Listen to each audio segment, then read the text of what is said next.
अस्सलामुअलैकुम everyone, hope that all doing well. आज हम डिस्कस करेंगे मैथ 6 असाइनमेंट नंबर 1 सॉल्यूशन के हवाले से। सेमेस्टर एसपी 2026 असाइनमेंट की लास्ट डेट हमारे पास 20 मई 2020 है। व्हाट्सअप नंबर हमारा मेंशन है। अगर आपको उसकी solution file ready to submit चाहिए, यूनिक फाइल, आप हमारे व्हाट्सअप नंबर के ऊपर कॉन्टैक्ट कर सकते हैं। सबसे पहले हम अपनी क्वेश्चन फाइल को देखेंगे, देन उसके बाद हम सॉल्यूशन फाइल को डिस्कस करेंगे। Assignment number 1 math 601 spring 2026। Due date जो है वेडनेसडे 20 मई 2026 है।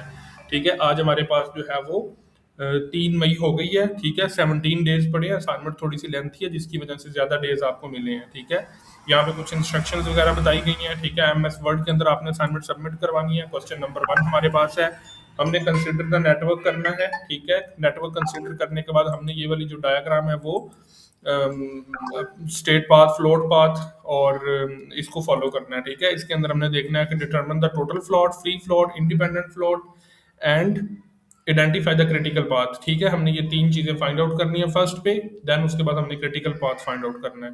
थोड़ा सा कॉम्प्लेक्स है। इसके अंदर हमने देखना है total float, free float, independent float and identify the critical path. हम इसको डिटेल में डिस्कस करेंगे। उसके बाद क्वेश्चन नंबर 2 आ जाता है, estimate the variance and expected activity time for the activities of the network. ठीक है, इसके लिए आज शॉन इन फिगर। यहाँ पे भी अगेन हमारे पास बड़ा कॉम्प्लेक्स नेटवर्क दिया गया है। पाथ हमें बताया गया है 1 से लेकर 10 तक। ठीक है, जिसमें से एक्टिविटी 1 से लेकर 2, 3 एंड 4, 5 टिल 10 कंटिन्यू है। Here for each activity the 3 estimates T naught, TM and TP are given along the arrows in the T naught minus TP and minus TP करके हमें यहाँ पे जो है वो सारे एरोज और सारी चीजें बताई गई हैं। ठीक है, क्वेश्चन नंबर 3 हमारे पास है। ठीक है, इसके अंदर हमने विल्सन मॉडल को स्टडी करना है। क्वेश्चन नंबर 4 हमारे पास है, जिसके अंदर हमने replenishment of inventory and other things को फाइंड आउट करना है। ठीक है, तो ये कंप्लीट हमने सोल्यूशन इसका रेडी करना है। 20 मार्क्स की असाइनमेंट है। सोल्यूशन इसका रेडी है। अगर आपको इसकी सोल्यूशन फाइल चाहिए, आप हमारे व्हाट्सअप नंबर के ऊपर कॉन्टैक्ट कर सकते हैं। आपको इसकी ready to submit solution file provide कर दी जाएगी। ठीक है, अभी सोल्यूशन फाइल की तरफ आते हैं। सोल्यूशन हमने कंप्लीट रेडी कर लिया। 11 पेजेस का कंप्लीट सोल्यूशन है, थोड़ा सा लेंथी है। हम इसको स्टेप बाय स्टेप डिस्कस करेंगे। ठीक है, तो math 601 assignment number 1 question number 1 का जो हमारे पास है, उसमें सबसे पहले हमने फिगर में से एक्टिविटीज को कंसीडर करना है। ठीक है, और उनकी ड्यूरेशन लिखना है। ठीक है, एक्टिविटी 0 से 1 ड्यूरेशन है उसकी, 1 से 2, 1 से 3, 1, 2 से 4, 2 से 5 और 3 से 4, 3 से 6, ये सारी ड्यूरेशन और उनकी एक्टिविटीज को लिख लेना है। उसके बाद हमने स्टेप नंबर 1 को फॉलो करना है। उसके अंदर हमने अर्लीस्ट इवेंट टाइम को देखना है। ठीक है, नोड 0 से हम स्टार्ट करेंगे और उसके सारी अर्लीस्ट E1, E2, E3 सारे नोट कर लेंगे। उसके बाद फॉर नोड 4 हम फॉलो करेंगे, 2 पाथ होंगे उनको हम फॉलो करेंगे, स्टेप बाय स्टेप उन सबको वैल्यूज को लिख लेंगे। उसके बाद हमें E4 और उसके अकॉर्डिंग हम आंसर को 6.5 हमारे पास फाइनल आंसर आ जाएगा। फॉर नोड 6 पे हम आ जाएंगे, इसी तरह कैलकुलेट करेंगे। E6 पे हमारे पास जो कि मैक्सिमम आंसर आ रहा है 9.5। ठीक है, फॉर नोड 7 पे हम आ जाएंगे 13.5। ओवरऑल जो हमारे पास प्रोजेक्ट ड्यूरेशन है, जो मैक्सिमम टाइम हमारे पास आ रहा है वो 13.5 आ रहा है। तो हमारे पास जो प्रोजेक्ट ड्यूरेशन टाइम होगा 13.5 टाइम यूनिट होगा। उसने में हमें कोई डेज या मंथ या ईयर नहीं बताया, तो इस वजह से हमने टाइम यूनिट लिखा है। ठीक है, अदरवाइज मंथ या कुछ इस तरह बताया होता तो हम यहाँ पे यूनिट लिखते। उसके बाद आ जाता है जी बैकवर्ड पास। बैकवर्ड पास में लेटेस्ट इवेंट टाइम हमने फॉलो अप करना है। ठीक है, उसके लिए हम सारी चीज़ों को लिखेंगे, L0, L7 सब फॉलो 1 बाय 1 फॉलो अप करेंगे।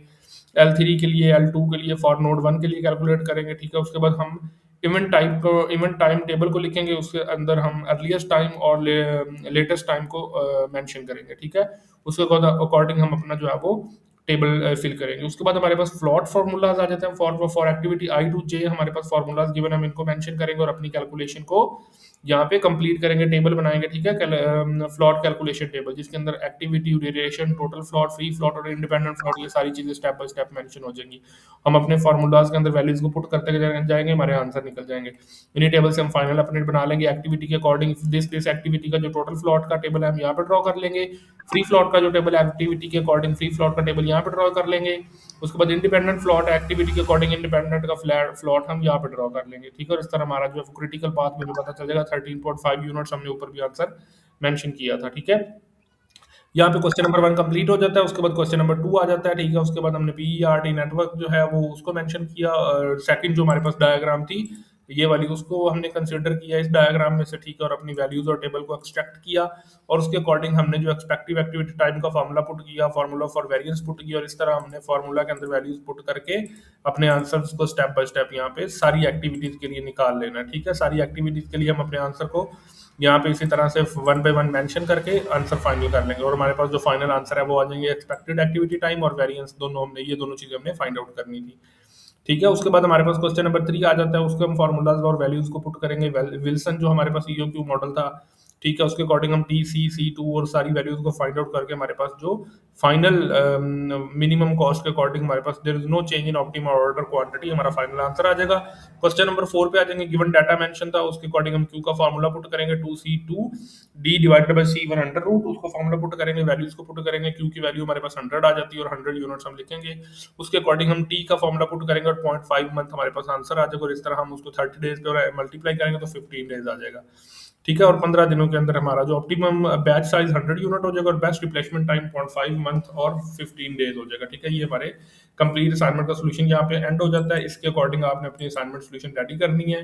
ठीक है, मजीद अगर आपको किसी भी किस्म का कोई इशू होता है, कोई भी पॉइंट होता है या किसी बात को आपको समझ नहीं आती, आपको इसकी ready to submit unique solution file चाहिए, आप हमारे व्हाट्सएप नंबर के ऊपर कॉन्टैक्ट कर सकते हैं। इंशाल्लाह आपको ready to submit unique solution file provide की जाएगी। Thank you so much for your time. अल्लाह हाफिज़।